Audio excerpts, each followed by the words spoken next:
Hey guys, this is Marcus Kempton, ordained minister. I'd like to start my second sermon on my ministry website to talk about the scourge of homelessness. Um, so I made some notes here. I'm going to refer to them. I used to not give spare change to random homeless strangers that I would meet on the street years ago. Um, I still keep my earnings close at hand, although now I'll usually keep waters or snacks in my car, close at reach, to give to someone in need. Um, and my thoughts are that even in this age of this pandemic that we're living in through COVID-19, that we still can give freely to those in need, as those find themselves homeless are more in need than those who are not. And once we come to realize that the act of giving is indicative of a spiritual maturity, then it becomes easier to give freely of oneself and one's possessions. And look around us. The economy is doing well. Retail stores are jammed. Road traffic is busy. People are going about their lives as best as they can. Um,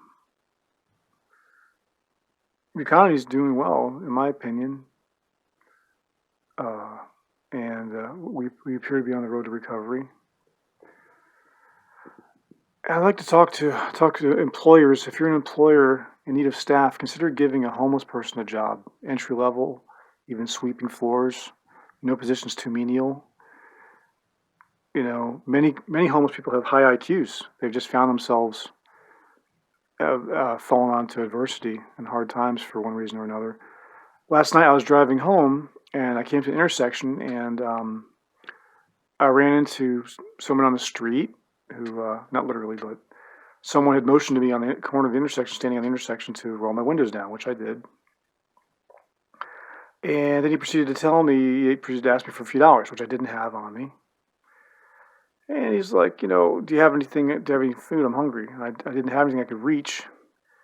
Then he told me that he'd been in prison for 14 years and that he was just looking for some food, something to eat. So then I proceeded to tell him, well, have you considered St. Anthony's? I believe there's a homeless shelter nearby. It's St. Thomas. It's St. Thomas. I'll look it up anyway. But it's a homeless shelter in St. Pete. And he told me no, he's got a place to live. He just is looking for a few dollars to eat. So I replied back to him, at least you got a place to live. And I left the intersection. He seemed able-bodied enough. He obviously had some sort of mental disability. He was given facial twitches every few seconds when he would speak. But he seemed able-bodied enough. So if you're an employer looking for someone who appears genuine and is just looking for that second shot, consider giving someone homeless a chance. Because you never know. They're in need. They're a person in need.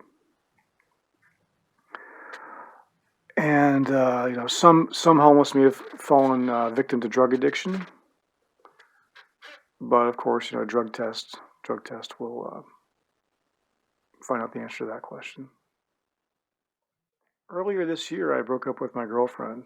We're still close friends. The day I broke up with her, I had an interview scheduled the following morning with a local employer. So I spent the night in a motel, and the next morning I went to my job interview. And I remembered when I walked into the building that I'd been there before. Didn't quite hit me at first.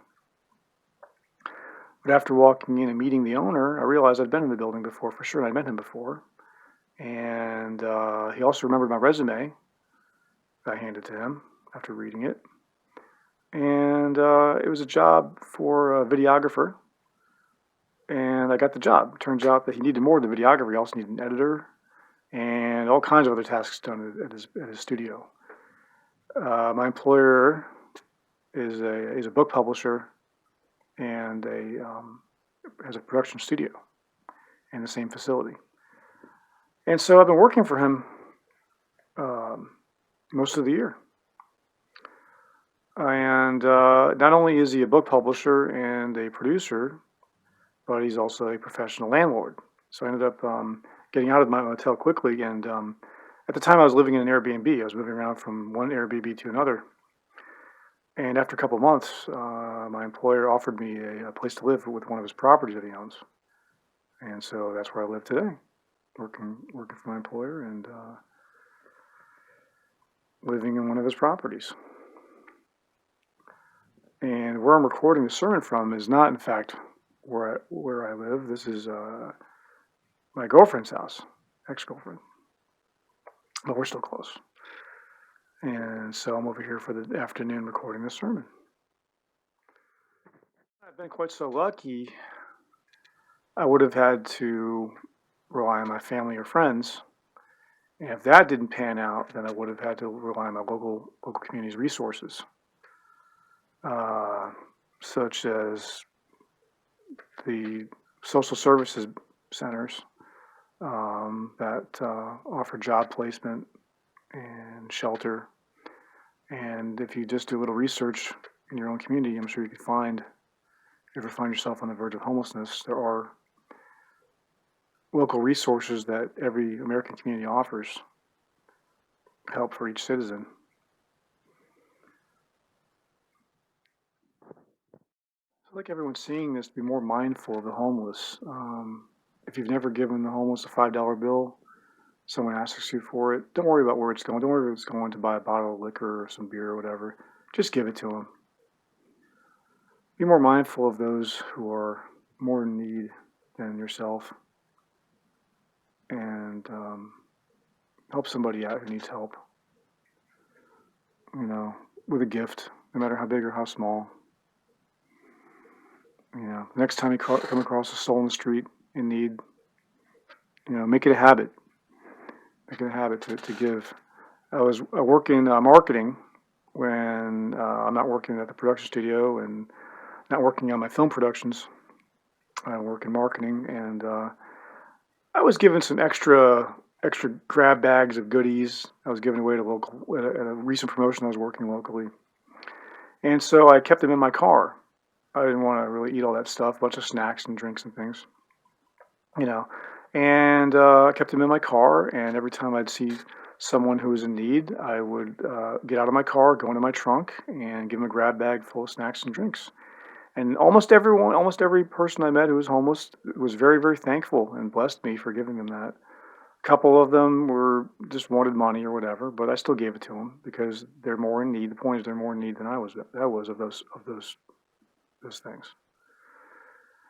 So that's how I'd like to leave this. Just be more mindful of those who are in need and give freely of yourself. It'll be good for your heart and good for the person that you gave it to. The reason I created my ministry is because I want to save souls. I want to save as many souls as possible through my ministry. By simply coming to my ministry and praying the Our Father and accepting Jesus Christ into your heart, you'll save your soul. Jesus Christ will save your soul from certain damnation. And that's the most important thing that anyone can do with their lives, is to save as many souls as possible of their brethren. And that's why I created my ministry. I'd like to ask everyone watching this sermon to please go to my ministry. Consider donating if you can to kemptonsministry.com. There's a donate tab at the top and the bottom of the page. I think the top one has an issue, but we're working on it. The bottom one works. Just brings up the PayPal. Donate anything you'd like. It would be much appreciated. And I'll be linking the social media accounts to the website. I believe I have a Facebook account, a Twitter account, and an Instagram account. Not a whole lot of content on those accounts yet, but there'll be more content going on them soon. I hope to record more video content for my ministry soon, and just anything that comes to mind that is interesting to me. And also, if you're a filmmaker like I am, I'd like to encourage you to also go to my other site. It's tbmpip.com. It's my Tampa Bay Motion Picture Industry Professionals website. If you're a filmmaker and want to submit a film to a local burgeoning film festival, please go ahead and go to that site and submit your film for consideration. I'd like to say thank you again for coming to kemptonsministry.com and watching my second sermon. And I'm working on doing it better. So thank you for watching.